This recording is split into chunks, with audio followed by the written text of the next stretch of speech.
ಮೈಸೂರಿನಲ್ಲಿ 4ಕ್ಕೂ ಹೆಚ್ಚು ಗೋದಾಮುಗಳಿಗೆ ಬೆಂಕಿ ಹೊತ್ಕೊಂಡಿರೋದು. ಮೈಸೂರು ಹೊರವಲಯದ ಕೆಸರೆ ಬಡಾವಣೆಯಲ್ಲಿ ಈ ಒಂದು ಘಟನೆ ನಡೆದಿದೆ. ಮೈಸೂರು ಬೆಂಗಳೂರು ಹೈವೇ ಬಳಿಯ ಗೋದಾಮುಗಳು ಇವು. 4ಕ್ಕೂ ಹೆಚ್ಚು ಗೋದಾಮುಗಳಿಗೆ ಬೆಂಕಿ ತಗಲ್ಬಿಟ್ಟಿದೆ. ಹೆಂಗೆ ಏನು ಸದ್ಯದ ಪರಿಸ್ಥಿತಿಗೇನು ಡೀಟೇಲ್ಸ್ ಸಿಗಬೇಕು. ಹಳೆ ವಸ್ತುಗಳನ್ನ ಸಂಗ್ರಹಿಸಲು ಇಡಲಾಗಿದ್ದಂತ ಗೋದಾಮುಗಳಂತೆ ಇದು. ಬೆಂಕಿ ನಂದಿಸೋಕೆ ಅಗ್ನಿಶಾಮಕ ಸಿಬ್ಬಂದಿ ಹರಸಾಹಸ ಪಟ್ಟಿದ್ದಾರೆ.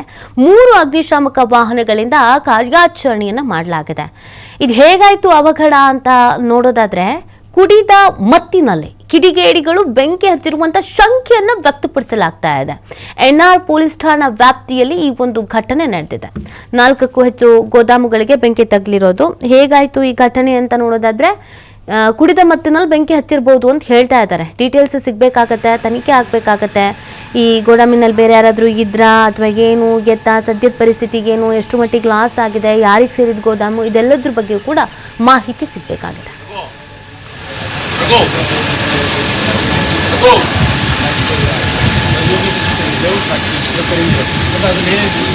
ನಮ್ಮದು ಪ್ಲಸ್ ಸ್ಟೋರ್ ಇತ್ತು ಸರ್. ಪ್ಲಸ್ ಸ್ಟೋರ್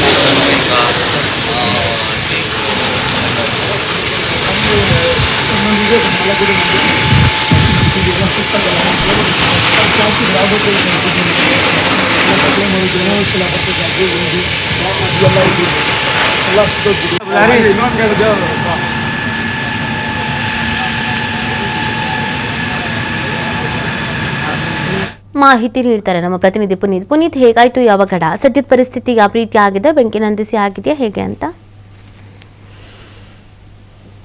ಅನಿತಿ, ಇದು ಮೈಸೂರಿನ ಹಳೆ ಕೆಸರೆ ಬಳೆ ನಡೆದಿರತಕ್ಕಂತ ಒಂದು ಘಟನೆ. ಏನು ಮೈಸೂರಿನ ನಗರದ ಹೊರ ವಲಯದಲ್ಲಿ ಇರ್ತಕ್ಕಂತ ಈ ಒಂದು ಗೋದಾಮುಗಳಿಗೆ ಅಗ್ನಿ ಬಿದ್ದಿರತಕ್ಕಂಥದ್ದು. ಈಗಾಗಲೇ 4 ಗೋದಾಮುಗಳೇನಿದ್ದಾವೆ ಇವು ಸುಟ್ಟು ಕರಕಲಾಗಿರ್ತಕ್ಕಂಥದ್ದು. ಆಕಸ್ಮಿಕವಾಗಿ ಬೆಂಕಿ ಬಿದ್ದಿದ್ಯಾ ಅಥವಾ ಆ ಕಿಡಿಗೇಡಿಗಳು ಬೆಂಕಿ ಹೆಚ್ಚಿದ್ದಾರೆ ಅನ್ನೋ ವಿಷಯಕ್ಕೆ ಸಂಬಂಧಪಟ್ಟಂತೆ ಈಗ ಪರಿಶೀಲನೆ ಮಾಡ್ತಕ್ಕಂಥ ಒಂದು ಕೆಲಸ ಕೂಡ ಆಗ್ತಾ ಇರತಕ್ಕಂಥದ್ದು. ಮೈಸೂರು ಮತ್ತೆ ಬೆಂಗಳೂರು ಹೆದ್ದಾರಿಯ ಸಮೀಪದಲ್ಲಿ ಇರ್ತಕ್ಕಂಥ ಈ ಒಂದು ಗೋದಾಮುಗಳು ಹಳೆ ವಸ್ತುಗಳನ್ನ ಸಂಗ್ರಹಿಸುವಂತ ಒಂದು ಗೋದಾಮುಗಳಾಗಿರ್ತವೆ. ಈ ಒಂದು ಗೋದಾಮುಗಳಲ್ಲಿ ಏನು ಇದಕ್ಕಿದ್ದಂತೆ ಬೆಂಕಿ ಕಾಣಿಸ್ಕೊಳ್ಳುತ್ತೆ. ಅದು ಸ್ವಲ್ಪ ಮಟ್ಟಿಗೆ ದೂರದ ಮನೆಗಳಲ್ಲಿ ವಾಸಿಗಳೇನಿರ್ತಾರೆ ಅವರು ಅಗ್ನಿಶಾಮಕ ಸಿಬ್ಬಂದಿಗೆ ಮಾಹಿತಿಯನ್ನ ಕೊಡ್ತಕ್ಕಂಥ ಒಂದು ಕೆಲಸವನ್ನ ಮಾಡ್ತಾರೆ. ಆ ಒಂದು ಮಾಹಿತಿಯನ್ನ ಕೊಟ್ಟ ತಕ್ಷಣ ಅಲ್ಲಿಗೆ ಅಗ್ನಿಶಾಮಕ ಸಿಬ್ಬಂದಿ ಬಂದು ಅಲ್ಲಿ ಆ ಒಂದು ಬೆಂಕಿಯನ್ನು ನಿಲ್ಲಿಸುವಂತಹ ಒಂದು ಕಾರ್ಯವನ್ನ ಮಾಡ್ಲಾಗಿರ್ತಕ್ಕಂಥದ್ದು. ಅಷ್ಟೊತ್ತಿಗಾಗ್ಲೇ ಸುಮಾರು 4 ಗೋದಾಮುಗಳು ಬೆಂಕಿಗೆ ಆಹುತಿಯಾಗಿರ್ತಕ್ಕಂಥದ್ದು. ಹಳೆಯ ವಸ್ತುಗಳನ್ನ ಇರ್ತಕ್ಕಂಥ ಒಂದು ಗೋದಾಮುಗಳಾಗಿರ್ತಕ್ಕಂಥದ್ದು ಇವು. ಇಲ್ಲಿ ಆಗಾಗ ಬೆಂಕಿ ಕಾಣಿಸ್ಕೊಂಡಿರ್ತಕ್ಕಂಥ ಉದಾಹರಣೆಗಳು ಕೂಡ ಇರ್ತಕ್ಕಂಥದ್ದು. ಯಾಕೆಂತ ಹೇಳಿದ್ರೆ ಆ ಒಂದು ಗೋದಾಮಿನ ಮುಂಭಾಗದಲ್ಲಿ ಎಲ್ಲೆಂದರಲ್ಲಿ ಹಳೆಯ ವಸ್ತುಗಳನ್ನ ಬಿಸಾಡುವಂತಹ ಒಂದು ಕೆಲಸ ಆಗ್ತಾ ಇರುತ್ತೆ. ಹೀಗಾಗಿ ಹಲವು ಬಾರಿ ಈ ತರದ ಬೆಂಕಿ ಬಿದ್ದು ಈ ಒಂದು ಗೋದಾಮುಗಳು ಬೆಂಕಿಗೆ ಆಹುತಿಯಾಗಿರ್ತಕ್ಕಂಥ ಉದಾಹರಣೆಗಳು ಕೂಡ ಇರ್ತಕ್ಕಂಥದ್ದು. ಜೊತೆಗೆ ನಗರದ ಹೊರವಲಯದಲ್ಲಿ ಇರತಕ್ಕಂಥ ಒಂದು ಹಿನ್ನೆಲೆಯಲ್ಲಿ ಯಾವುದೇ ರೀತಿಯಾದಂತಹ ಅನಾಹುತಗಳಾಗಿಲ್ಲ. ಅಲ್ಲಿ ಇದ್ದಂತಹ ಹಳೆಯ ವಸ್ತುಗಳೇನಿದ್ವು ಇವಷ್ಟು ಸುಟ್ಟು ಕರಕಲಾಗಿರ್ತಕ್ಕಂಥದ್ದು. ಈ ಒಂದು ವಸ್ತುಗಳೇನು ಸಾವಿರಾರು ರೂಪಾಯಿ ಮೌಲ್ಯದ ವಸ್ತುಗಳೇನು ನಾಶವಾಗಿದ್ದಾವೆ, ಇದಕ್ಕೆ ಸಂಬಂಧಪಟ್ಟಂತೆ ಕೂಡ ಪರಿಶೀಲನೆ ಮಾಡ್ತಕ್ಕಂಥ ಒಂದು ಕೆಲಸವನ್ನ ಮಾಡಲಾಗಿರ್ತಕ್ಕಂಥದ್ದು. ಜೊತೆಗೆ ಸ್ಥಳಕ್ಕೆ ಮೈಸೂರಿನ ಎನ್ಆರ್ ಪೊಲೀಸರು ಕೂಡ ಭೇಟಿಯನ್ನ ನೀಡಿದ್ದಾರೆ. ಆ ಒಂದು 4 ಗೋದಾಮುಗಳು ಹೊತ್ತಿ ಉರಿಯುವಂತಹ ಸಂದರ್ಭದಲ್ಲಿ ಅಗ್ನಿಶಾಮಕ ಸಿಬ್ಬಂದಿಯ ಒಂದು ಬೆಂಕಿಯನ್ನ ನಂದಿಸಲಿಕ್ಕೆ ಹರಸಾಹಸವನ್ನ ಪಟ್ಟಂತದ್ದು. ಸದ್ಯಕ್ಕೆ ಈಗ ಒಂದು ಬೆಂಕಿ ನಂದಿಸುವಂತಹ ಒಂದು ಕಾರ್ಯವನ್ನ ಮುಕ್ತಾಯಗೊಳಿಸುವಂತಹ ಒಂದು ಕೆಲಸವನ್ನ ಮಾಡಲಾಗಿದೆ.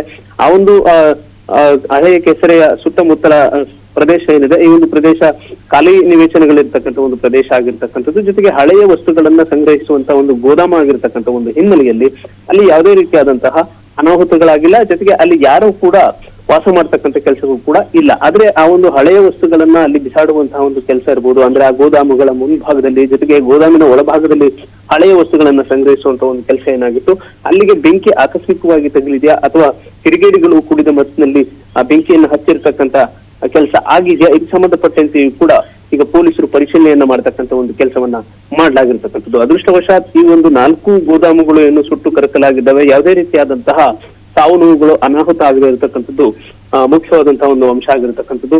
ಸದ್ಯಕ್ಕೆ ಈ ಒಂದು ಗೋದಾಮುಗಳಲ್ಲಿ ಇದ್ದಂತಹ ವಸ್ತುಗಳಿರಬಹುದು, ಜೊತೆಗೆ ಆ ಒಂದು ಬೆಂಕಿ ಹರಡ್ಲಿಕ್ಕೆ ಪ್ರಮುಖ ಕಾರಣ, ಇದಕ್ಕೆ ಸಂಬಂಧಪಟ್ಟಂತೆ ಪರಿಶೀಲನೆಯನ್ನ ಪೊಲೀಸರು ಮಾಡ್ಲಾಗ್ತಾ ಇರತಕ್ಕಂಥದ್ದು. ನೀತಿ. ಓಕೆ, ಥ್ಯಾಂಕ್ ಯು ಪುನೀತ್, ತಮ್ಮ ಡೀಟೇಲ್ಸ್ಗೆ.